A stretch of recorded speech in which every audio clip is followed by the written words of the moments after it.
Gerik, aka the Desert Tiger, is a famous mercenary who leads his own group, aptly named the Garrick Mercenaries. Fighting alongside him is the beloved dancer Tethys and her little brother Ewan, as well as the Crimson Flash, Marissa. In both routes of Sacred Stones, Garrick is employed under Prince Innis of Frelia. Erica's route has him, Tethys, and Innis escaping from the rebels in Carcino. Ephraim's route showcases him and Tethys on a mission sent by Innis to protect him. Garrick's character study begins the second he starts talking. His opening dialogue with Innis and Carcino and recruitment conversations with Tethys and Marissa give us a taste of what kind of man Garrick is. While being pursued by mercenaries, Innis fires Garrick and his company from escorting him so they won't get killed. But Garrick finds his courageous and prideful actions impressive, and that compels him to remain at his side anyway. Garrick's loyalty to Innis, despite not being bound to a contract anymore, ends up saving Innis' life. In this chapter is also the opportunity for Garrick to be recruited by Tethys. If you had Erica talk to her before Garrick, Tethys says, "Say chief, I've got good news and I've got better news. Within our band of mercenaries, there are 2 women enamored of you. Help has arrived. Looks like we may survive after all." Tethys is referring to Marissa being enamored with Garrick as well. As a result, Garrick need not even ask Marissa if she wants to join up with him again. She betrays her current employers and quickly sides with her old boss. So there are 3 things we immediately learn about Garrick in this chapter. 1, he's uncharacteristically loyal for a mercenary. 2, he's a charming gentleman. And 3, he's very level-headed, as seen in his calm disposition throughout the entire battle, something that Innis makes note of in their sea support. These 3 traits derive from his past experiences, which get visited in his support conversations. Altogether, it makes Garrick into an approachable, worldly wise, mature, and compassionate human being, all learned before his supports even begin. It is these latter traits that this support science aims to discuss. Garrick is literally a celebrity. Innis even mentions that King Hayden told him his name was once known across the entire continent. So yeah. The Desert Tiger is famous, but you wouldn't expect it because he's such a serene, calm, sophisticated, mature, strong, gentle, ripped. Jokes aside, because he's an established veteran fighter, Garrick seldom develops in his 6 supports. That's sometimes a sign that a character is mature and serves as a foil for other characters, and Garrick fits this role. He is often reflecting on his past, telling stories during his youth, and explaining how these events shaped him into the man he is now. These experiences serve as opportunities to help and mentor his support partners. So, with the help of Garrick's storied past, let's figure out exactly why this demigod is so wise. Garrick's journey of becoming a mercenary is one of happenstance. It all started in Johanna, when his close friend began his journey to become the best mercenary Magville had ever seen. After many times of telling him to give it up, he joined a guild. Unsure of what else to do, Garrick joined him too. Garrick himself wasn't motivated by the prospect of fame, glory, or even money. He just wanted to stop him from going off and getting killed. Unfortunately, he did exactly that. He saw no reason to keep being a mercenary after his friend died, but couldn't abandon the rest of the comrades that he'd met. He felt he had a duty to protect them now. He's compassionate to a fault. Admittedly, not the best trait to have as a mercenary, but that compassion and loyalty got him out of sticky situations, the battle at Carcino being the most recent one. Garrick's friend died when he was still a tiger cub. Another event in Garrick's early mercenary career was getting in a fight with Garcia, Ross's dad, who completely destroyed him. Garrick recalls this humiliating experience as a mercenary to Ross in their A support, where he, a cocky young buck, thought he could take on Garcia, who was a knight of Renee at the time. He figured, hey, swords versus axes against this guy? He's just another knight. Then Garrick saw Garcia in action, and was so intimidated that the fight ended before it began. Garrick got wrecked by Garcia, and he has the battle scars to prove it. In fact, he only survived because Garcia told him to go. I was humiliated and ashamed. My eyes were finally opened to my own weakness. It goes without saying that I lost every shred of self-confidence. I still dream about it sometimes. It wakes me up every time. I've never forgotten that night. He thought I was weak and pathetic. I was young and stupid. This scar is my punishment. Losing so terribly was a wake-up call for him. Not only was the experience incredibly humbling, but he learned how small he was in the grand scheme of things. He was just a punk kid with a cocky attitude. He also learned what mental toughness really was. In his B support with Ross, the youngster asks him what it takes to be as strong as him, and he says, if your desire to win is stronger than your opponent's, you've already won. Your mind is your most important weapon. In a practical sense, a strong mental game may not always be your best weapon. Like, I'm not going to win an MMA fight against McGregor even if I'm not afraid to step into the octagon and I'm delusional enough to think that I can win, but mental toughness is the X factor. Garrick's mental toughness is what keeps himself so calm in the face of adversity, even in the most dire of situations, like getting hopelessly pursued by mercenaries in Carcino. Such an important lesson learned for Gerik is what propelled him to the success he has now. He has no doubt matured because of Garcia, and because he was spared by him, he could use his newfound philosophy in his budding career. His learning wasn't finished there though. Being a mercenary, he traveled by sea to escort merchant ships across the continent. Adapting to the brutality of the sea was both a mental and physical challenge for him, but after his voyage, he realized that he grew up a lot. Being exposed to his smallness by Garcia, but exploring the expansiveness and harshness of nature itself from this voyage no doubt played a part in his maturing process and fulfilled that desire for him to become better. Gerik isn't only a mentor to Ross, he is also a mentor to Soleil. Which is especially cool because literally every instance of Soleil in his support conversations have to do with how introverted, smart, and immovable of a character he is. With Erica, Ewan, and Mur, he ends up teaching them or encouraging them in some way or another. Erica learns the ways of Valega, which is a form of spiritual exercise in Cair Pilin. He also compares her to an ancient hero of Cair Pilin's past, Nada Kuya, which ends up inspiring her. With Mur, Soleil gives her faith that she can kick it with humans, despite being a dragon. And Ewan's support is just 3 wholesome conversations of Soleil mentoring, teaching, and being encouraging to his young student. Then there's Garrick's support, which flips everything about Soleil's person right over its head. It turns out that Garrick and Soleil are close friends. So close that Garrick used to visit Cair Pilin just to see him and his grandmother, Dara. Their friendship first began after Soleil had to kill Garrick's friend, Zaba, in self-defense. As a side note, I have a strong feeling that Zaba is Garrick's friend that went off and got killed as mentioned in Innes' support. So after Zaba died, Garrick wanted nothing but vengeance. However, a vaguely described chain of events occurred which saw Soleil save Garrick, making them become friends instead of enemies. On his visits to Soleil's home, he grew to love the small and remote village, especially because of Dara. In their B support, he recalls the first time he met her, describing her eyes as deep, sharp, and clear. At first, he was intimidated by her, but soon learned that she was a kind and accepting woman. Garrick then gives Soleil some lessons about really showing Dara how much she means to him. He tells the young lad to buy her a present, and after some confusion, Garrick says that he needs to work on understanding women's hearts. He offers help in that department too. Soleil is a smart guy, an extremely capable and dependable fighter, but he's also very introverted and kind of awkward. Garrick may not be as intelligent, but he is certainly more mature, social, and romantic. These are the types of things only a guy like Garrick would know, since he's been around the block more than a few times. Like I said, he's a celebrity. Oh, he also used to be an expert gambler before becoming a mercenary. So good, in fact, that he caught Joshua cheating in a bet they had going on in their A support. Even before he became a world-renowned mercenary, he was all about the nightlife, was probably pretty wealthy, and was also probably Jehanna's most fawned-over gentleman. Okay, maybe not the last part, but he's certainly stolen the hearts of the women in his own guild. But I'll digress from the topic of romance right now, since I'm saving that for later. I will, however, transition into Bromance, specifically with Joshua, which arguably best illustrates how wise Garrick is. The secret prince of Jehanna is a young man who believes that luck, good or bad, is the be-all end-all, the X factor that will determine everything. Contrastingly, Garrick is an older fellow whose life experiences has taught him the value of skill and experience. The support change revolves around these 2 perspectives, luck versus skill, youth versus maturity, Myrmidon versus mercenary, fashion versus biceps. In B, Joshua compares luck versus skill and argues that the former is more valuable to have, since it doesn't matter how much skill one can have, bad luck can just happen anyway. He justifies his reasoning by comparing how magnificent Renee was, and then whoosh, betrayal. Too bad. Garrick rebutes his argument by telling him not to use fortune as an excuse for failure. And to his point about Renee, it was maliciousness, not random mischance. Joshua doesn't change his mind though. In A, Garrick and Joshua end up making a bet of their own, over a coin toss. If Garrick wins, Joshua needs to give all the money that he won off fleecing Garrick's men back to them. But if Joshua wins, Garrick needs to become his right-hand man after the war. Garrick goes heads, and the coin ends up showing tails, but Garrick claims that he won anyway.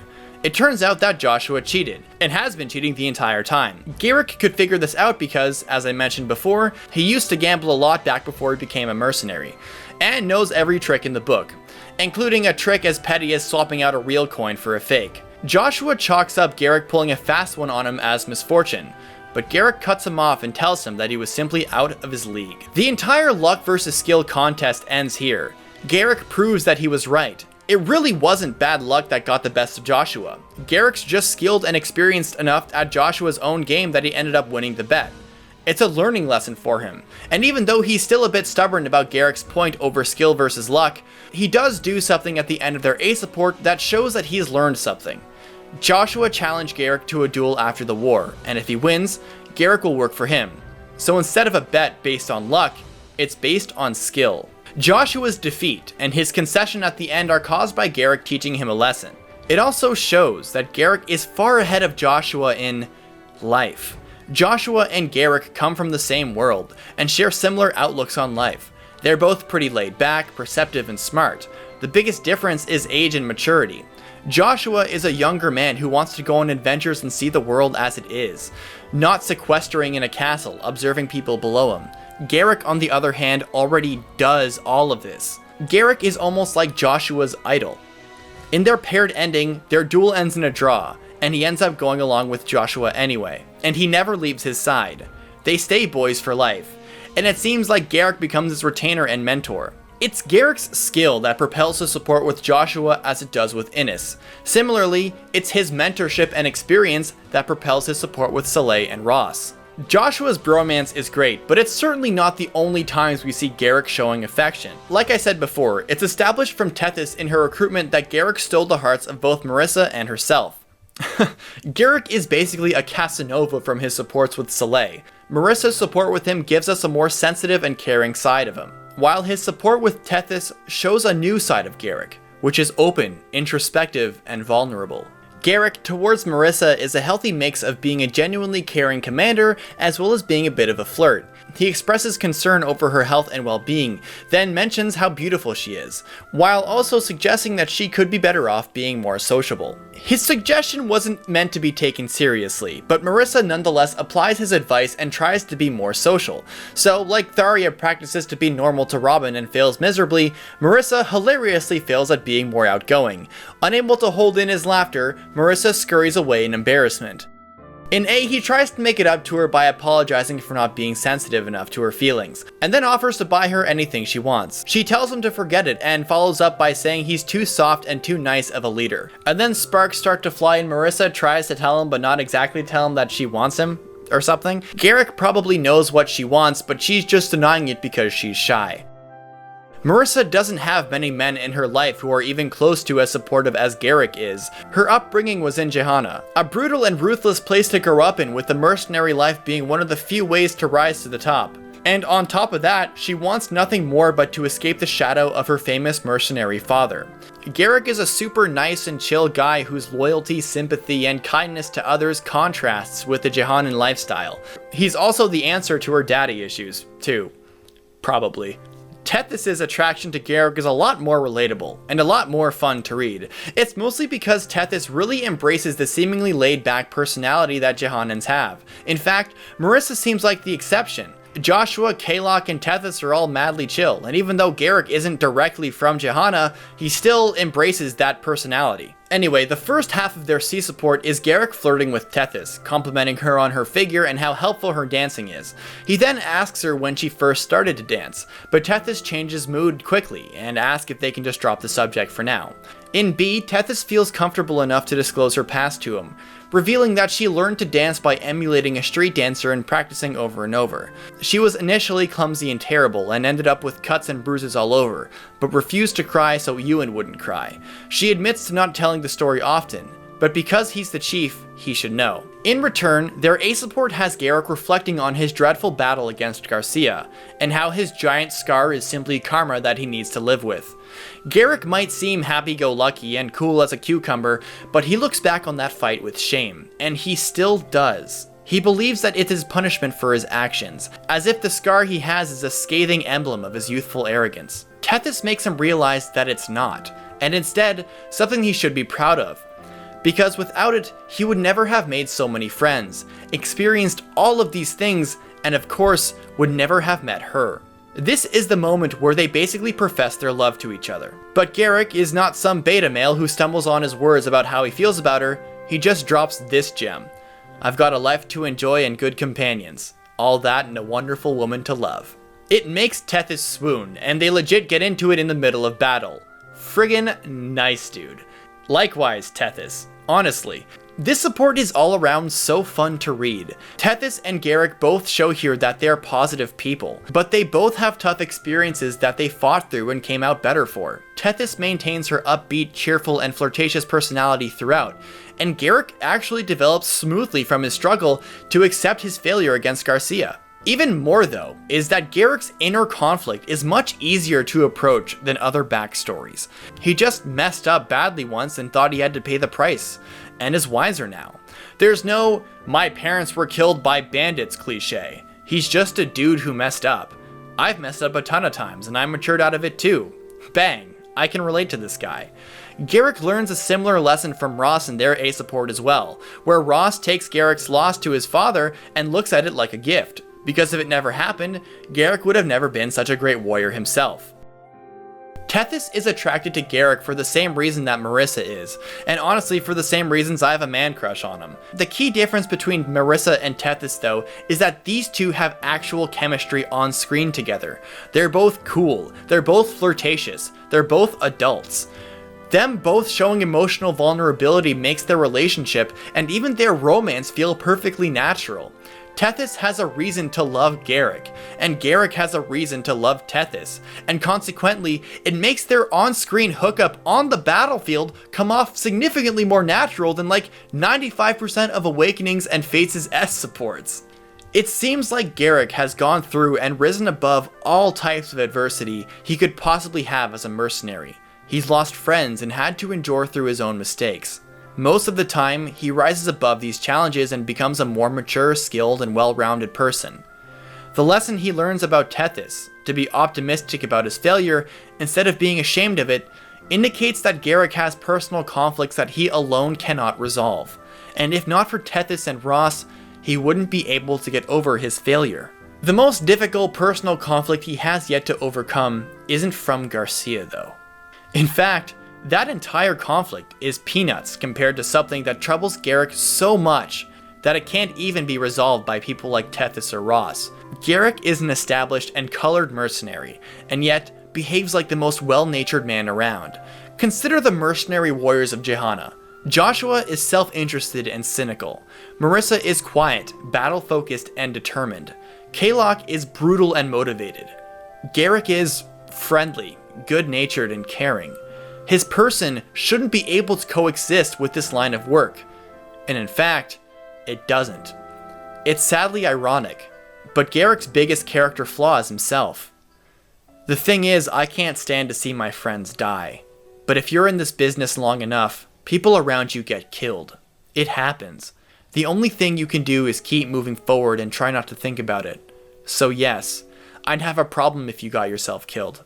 I've got no place else to go, and I'm tired of trying to forget. Garrick understands well enough that being a mercenary means one will see their friends killed. It's this very mentality that helps Garrick accept and move on from what happened between Zaba and Saleh. He can brush it off and say, it happens, and even though he says it's best to just move on, Garrick clearly struggles to do this, even now after years.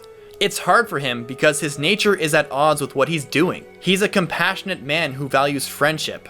Unlike Kalok and Zaba, who are motivated by money, power, and fame, as most mercenaries are, Garrick is not. Money's money. He never wanted to be a mercenary, and definitely was never in it for the fame. He just wanted to protect his friend. And when he died, Garrick was about to call it quits, but he was already in too deep. The people he valued most, his comrades, couldn't be abandoned. And now look, he's responsible for the well-being of dozens and dozens of men and women. Garrick's person and Garrick's purpose are paradoxical. He's a virtuous, loyal, and gentle soul locked into a line of work which shouldn't value anything of the sort. He can grit his teeth, bear the pain, and try to forget about it. but he's nearing the end of his rope. He must become stronger to take care of his people, but in doing so, it gets more difficult to accept loss. Garrick is too good to be a mercenary. In his unpaired ending, the pressure becomes too much for Garrick to handle on his own, and he just abandons everything and leaves. He just couldn't do it anymore. Everything he valued gets left behind. Companionship and love are actually what saves him from himself in the end. Joshua offers him a job as a retainer. Marissa presumably becomes an emotional crutch for him so he can remain a mercenary. And he happily retires with Tethys and becomes a fencing teacher. Garrick's journey is so complex I have trouble finding the right words to describe it. His duty to protect his friends and to stay at their side is what gets him thrown into his occupation. As Magvel worsens, he is obligated to become stronger, but doing so pushes him deeper and deeper into this life he never wanted. But just as effectively as it pushed him in, it is companionship he so strongly values and fights for that can safely pull him out. It's as if Garrick's morality is a blessing and a curse. And the choice he makes in this war decides whether he comes out the same man as when he started.